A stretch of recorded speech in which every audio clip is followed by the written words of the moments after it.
السلام عليكم أخواتي، نتمنى تكونوا بألف خير يا رب العالمين وتكونوا بصحة جيدة إن شاء الله. مرحبا بكم في وصفات صحية ورقية كويزين أمل. اليوم حنحضر معكم كبد الدجاج والأجنحة ونقدمه مع البطاطا. نروحوا للمقادير وطريقة التحضير إن شاء الله. نغسلوا 5 حبات بطاطا بحجم متوسط أو حسب أفراد العائلة.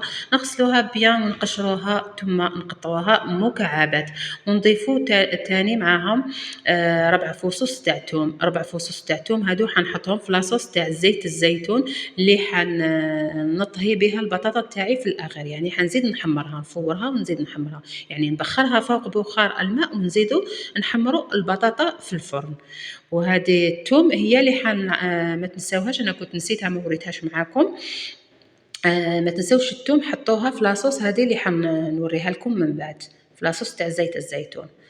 نخلوها تطهو معنا البطاطا حوالي نقولوا 80% أو 90%، يعني نخلوها مكعبات. نغسلوا الأجنحة تاعنا أو صدر الدجاج، مستحسن يعني تحبي أكلة صحية ديري صدر الدجاج من الأحسن ويجي بزاف بنين. نغسلوها بالليمون والملح، من بعد نشلوها بيان من هذاك الليمون والملح ونرشوه قليل، نرشو قليل من الملح ونحضروا المقلاة تاعنا بها، يعني زيت نحطوا فيها زيت ونخلوها تطهو على نار هادئة. من بعد مع الاخر باش نحمروها لازم نخلوها تطهو، يعني طيب لنا على نار هادئة باش الزيت تاعنا ما يتحرقش معنا ويعطينا فلاصوص المرورية. هنا كذلك نحضر كبد الدجاج، نغسلوه بيان ونحيولو زوائد تاع الشحوم اللي فيه ونقطعوه شرائح كبيرة. نرشوه قليل من الملح عفوا، ونحضروا المقلاة الثانية. هاد الكبد هي اللي تعطينا البنة في الدجاج تاعنا، يعني في لاصوص تاعنا. ونخلوه يعني نخلو الكبد تاعنا على نار هادئة جدا حتى طيب لنا، ومن بعد نطفو عليها ونقول لكم واش نديرو. هنا نحضروا 3 فصوص توم. هاد 3 فصوص بخصوص لاصوص تاع الكبد، حنديرهم في لاصوص تاع الكبد.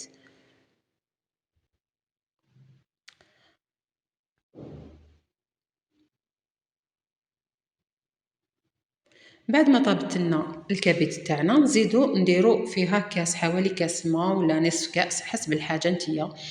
نديرو مبشور الثوم اللي كنت حضرته معاكم من قبل، اللي قشرته 3 فصوص تاع مبشور الثوم، ونخلوها يذوب لنا هذاك الثوم بيان يعني ونضيفو عليه راس حار جاف وشويه عكري، فلفل عكري اللي هو فلفل الاحمر، شويه كمون وشويه فلفل الكحل وشويه عكري. تقدري تضيفي الزنجبيل يعني للفائده تاعو، قليل من الزنجبيل. هنا هذا الحار تقولوا لي درتي حار جاف وزدتي درتي هذا، انا هذا الحار ما رانيش حنحلو، ما نحل هذاك الاولاني ني هذا، نخلوه للبنه فقط، واللي يحب الحار يفتحوا مع الاخر. هنا نوجدوا اناء ونحطوا كاس تاع الماء او نصف كاس تاع الماء حسب كميه البطاطا، ونضيفوا فنجان تاع زيت الزيتون، نديروا شويه عكري، شويه فلفل الكحل وشويه كمون وشويه غبره الخردل.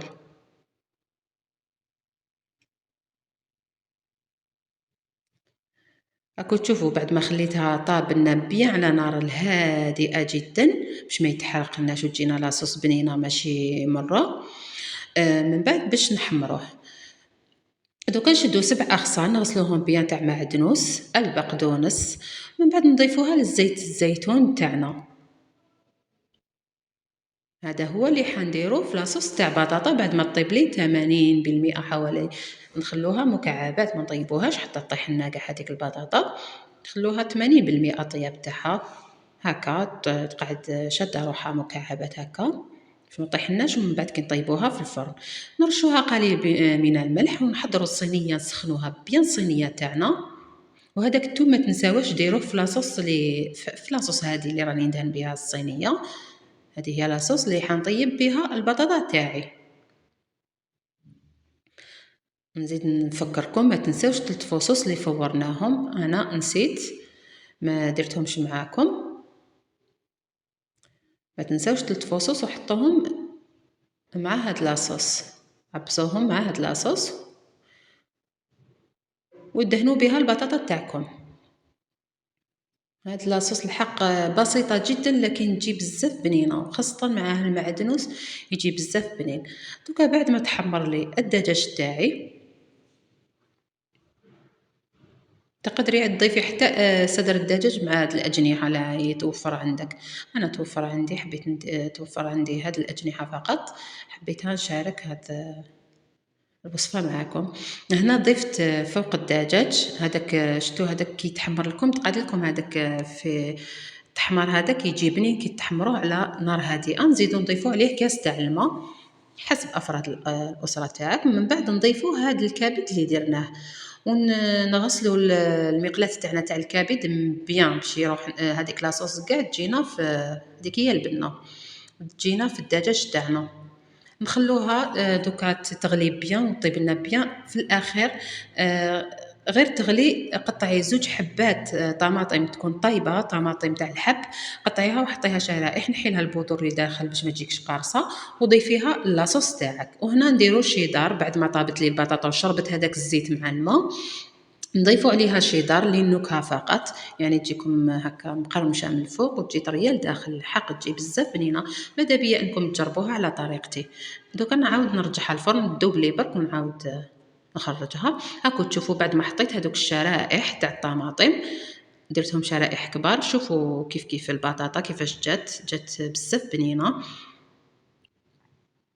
راكم تشوفوا هذوك الشرائح تاع الطماطم انا حطيتهم غير مع الاخر وقسم يذوبوا هكا شويه ونطفي على. هذه هي الوصفه تاع اليوم. الحق ماذا بيا انكم تجربوها على طريقتي، تجي بزاف بنينه وان شاء الله تعجبكم وتعجب افراد الاسره. وما بقى لي غير نقول لكم السلام عليكم ورحمه الله وبركاته. في وصفات اخرى ان شاء الله نلقاكم بالف صحه وهناء.